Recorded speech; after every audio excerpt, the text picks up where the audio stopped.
अभाव में किसान फसल खराब होने के बावजूद भी फसल बीमा योजना का लाभ उठाने से वंचित हो रहे हैं। इस बार लौटते मानसून की अतिवृष्टि के कारण अलवर जिले के अनेकों गांवों में फसल चौपट हो गई। कहीं 50% नुकसान तो कहीं 100% तक का नुकसान हुआ है। बरसात के बाद जिला कलेक्टर के निर्देश पर सभी तहसीलदारों ने प्रत्येक गांव में पटवारियों को भेजकर खराबी की रिपोर्ट मंगवा ली। अनेक गांव के क्षेत्रीय विधायकों ने भी प्रशासनिक अधिकारियों के साथ मिलकर फसल खराब होने का मौका निरीक्षण किया।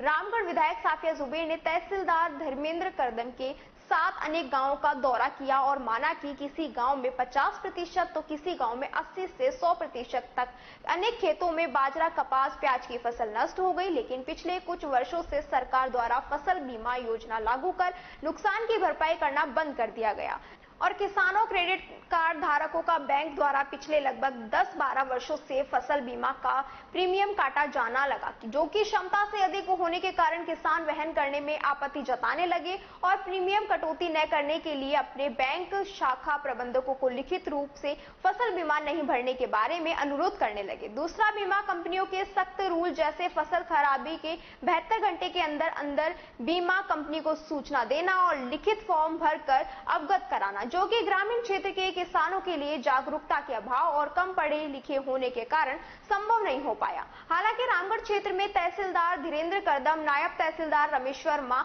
ILR रामेश्वर दयाल सहित सभी कानूनगो और पटवारी गांव-गांव जाकर किसानों को जागरूक करते हुए बीमा क्लेम के फॉर्म भरवाते नजर आए। लेकिन अधिकतर किसानों ने प्रीमियम अधिक नहीं होने के कारण और पिछले 10 वर्षों से हर वर्ष प्रीमियम राशि व्यर्थ जाने के कारण इस बार बीमा ही नहीं करवाया। इस कारण किसानों ने क्लेम फॉर्म भी नहीं भरे। इधर कोऑपरेटिव सोसाइटियों में जिन किसानों ने ऋण लिया हुआ है उनका केवल बाजरा फसल का सीमित मात्रा में बीमा किया गया था। शेष फसलों का ना होने से, कपास और प्याज का बीमा न होने से लगभग 90% किसान क्लेम उठाने से वंचित रह गए। किसानों को फसल के लागत मूल्य से भी वंचित होना पड़ा।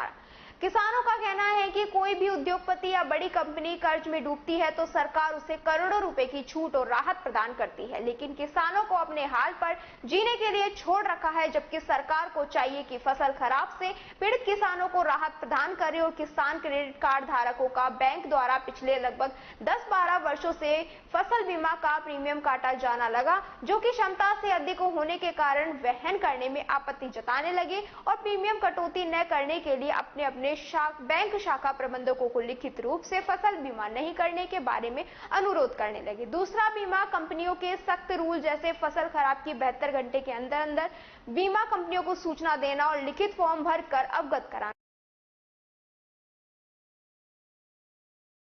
क्या नाम है अपना? मेरा नाम दर्शन नाम। एक ये जो फसल खराबा हुआ है उसमें किसानों ने बीमा कराया था। हाँ जी। तो बहुत से किसान कह रहे हैं कि हमें खराबे का मतलब बीमा मुआवजा नहीं मिल रहा है, इसके लिए आप क्या कहना चाहते हैं? हमारी शाखा में ज्यादातर किसानों ने क्या ऑप्ट आउट दे दिए, लिखित में दे दिया कि हमें बीमा नहीं करवाना, इसलिए नहीं किया गया।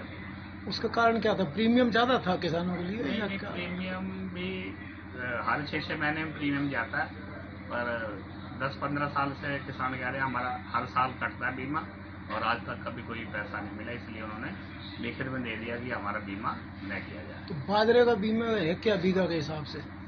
बाजरे का प्रीमियम हेक्टर के हिसाब से आता है वो। क्या है रेट? क्या है? हाँ, ये गवर्नमेंट से निर्धारित की जाती है, अलग अलग है, हर फसल का अलग अलग है।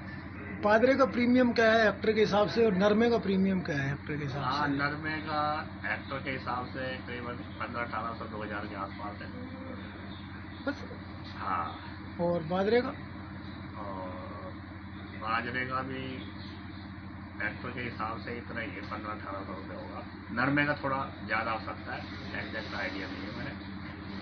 तो हर साल अलग अलग वो डिक्लेयर करती है राशन गवर्नमेंट। आपका कहने का मतलब ये कि 8-10 साल से किसानों को कोई लाभ नहीं मिल रहा है, इसलिए उन्होंने लिखित में दे दिया कि हम बीमा नहीं करवाना चाहते। ऐसे भी है जिन्होंने बीमा करवाया और उनको लाभ ना मिल रहा हो?